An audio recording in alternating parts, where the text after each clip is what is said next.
All right, guys, today is a demo on how to make a cover sheet for your portfolio. This is like the first image you'll see. If you were going to make a notebook out of it, it'd be like your cover page, or maybe you'd slide it in the pocket on the front. If it was making a photo album, it's front and center. So this needs to have some basic information. It needs to have your name, maybe a title, or like, my photography portfolio, Jason's photography portfolio, whatever you want to put on there to identify yourself. And it should have an image, and that image should be taken by you. Please don't use stuff from the internet. So I am going to open a new image.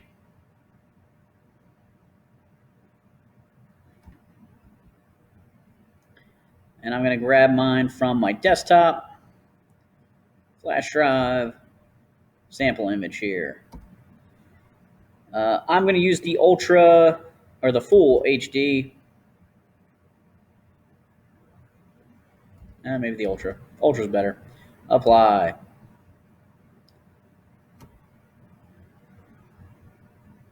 All right, here's my picture. It's a picture I took in the gymnasium many years ago. I'm going to tweak this first. Image, adjustments, levels. Here we go. This is what I was looking for. I got my little graph here. I can see there's not a lot of pure white in this picture, so I'm going to bring this into the base of the mountain there. Kind of makes the picture pop a little bit more. All right, I'm going to hit OK, apply. You may have already tweaked your picture if you've been doing a good job of kind of looking through your work and kind of updating things and cropping and adjusting things to make them as best you can. All right, so I've got my image. I have brightened it up. I'm going to add text here. Yes, add a new text layer. This is going to be Mr. Jones Digital Photography.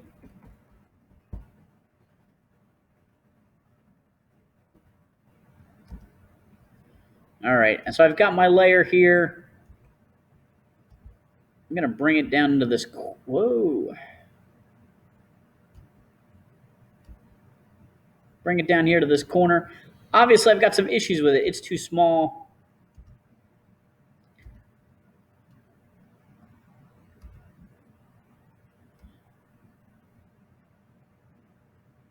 I'm going to bring it up a little bit in size. I'm going to change my color. Actually, would like to use a color closer to the floor blue. That work? Oops.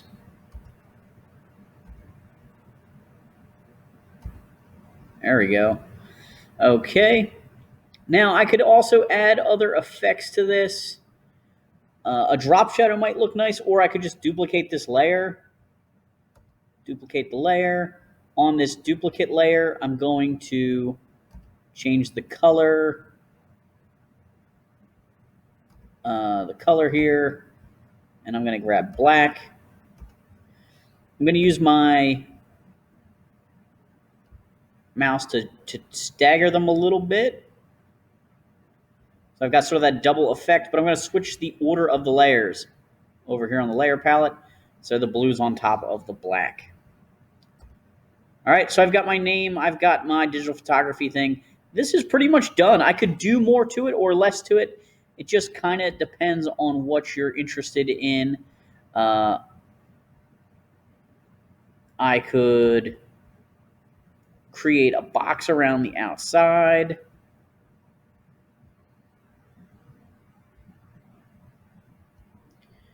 With a feather. I'm going to hit select inverse. So now I have the outside border selected. I could even come back here with this blue, and I can use my spray can or fill bucket to fill in this space. I probably need to be on a different layer. What layer am I on? I'm on the background layer. Layer, new layer. There we go. There we go. I got a little border going on there. I could even bring this. I could bring that layer's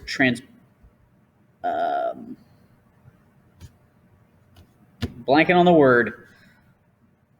The opacity of that, I could make that less visible. Edit, undo, actually edit, redo. Sorry. So I was going to go to select and deselect. I've got my little thing there. This layer here. How do I change my? There we go. My transparency is what they're calling it here. I could bring this down a little bit. It just kind of gives me a little border. It looks kind of nice, just to make it stand out, make it pop a little bit. So, file, save. This is Jones